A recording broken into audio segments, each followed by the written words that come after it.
नहीं, टाइमलाइन क्यों? अगर हम लोग जो पार्लियामेंट का सेशन होता है टाइमलाइन अनुसार ही होता है ना, उस टाइमलाइन में आपने अपना सारा बिजनेस भर दिया है। हम कह रहे हैं ये एजेंडा इम्पोर्टेंट है।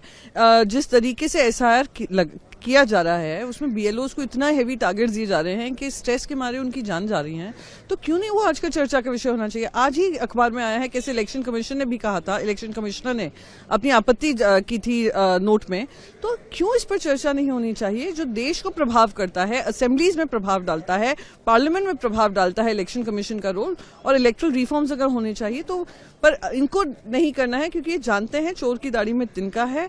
और अगर इस पर चर्चा होगी तो इनके जो सारे झूठ हैं, जिसको ये सफाई से सच्चाई मानने की कोशिश करते हैं और इलेक्शन कमिश्नर से अपनी स्क्रिप्ट पढ़वाते हैं, वो भांडाफोड़ होगा। इसीलिए हमने आज वॉकआउट किया है कि जब आपने कमिट किया था इस पर चर्चा होगी, पर फिर से चर्चा से भाग रहे हैं, उसमें दिखाता है कि आप चर्चा का करना ही नहीं चाहते हैं। एक और बड़ी बात है वो ये कि संचार साथी ऐप जो है उसमें सफाई इस बात की आई है कि ये मैंडेटरी नहीं है, वॉलंटरीली है, अगर आप चाहें तो उसको डिलीट कर सकते हैं। ये मंत्री की तरफ से इस बात की सफाई नहीं, ये जो सफाई आई है सरासर गलत है। वो अगर आप नोटिफिकेशन पढ़ेंगे, नोटिफिकेशन का पॉइंट 7B है, जो उन्होंने बहुत स्पष्ट तरीके से सफाई देकर चल पड़े और कहा बेवजह की कंट्रोवर्सी कर रहे हैं।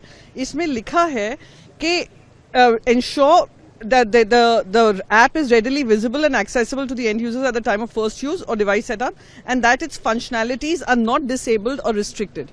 यानी कह रहे हैं ना रिस्ट्रिक्शन होना चाहिए ना उसको डिसेबल करना चाहिए। तो ये ऐप कंपलसरी, जो मैन्युफैक्चरर को कहा था कि at the beginning of IMEI number जैसी जनरेट होता है ये होना चाहिए, तो वो था।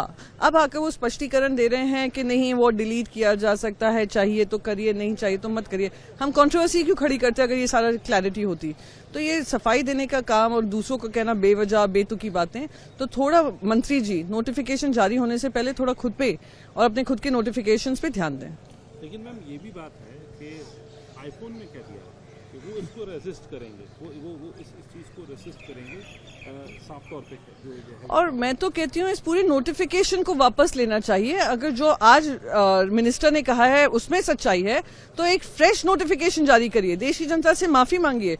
और एप्पल ये कह रहा है will resist an app which is compulsory and they have every right to do that. तो आप किसी चीज को, और काफी लोग कह रहे हैं आप एप्पल डाउनलोड करते हैं, गूगल का सॉफ्टवेयर डाउनलोड करते हैं, कोई भी वो सरकारी एप्स नहीं है। जब सरकार अपना ऐप डाउनलोड कर कंपलसरी कर दे तो यानी सरकार आपका सर्वेलेंस कर रही है। और इनका ये कहते हैं ना टेस्टिंग वाटर था, वो टेस्ट किया है, देखा है कैसे पुशबैक हुआ है, तो आकर स्पष्टीकरण दे रहे हैं।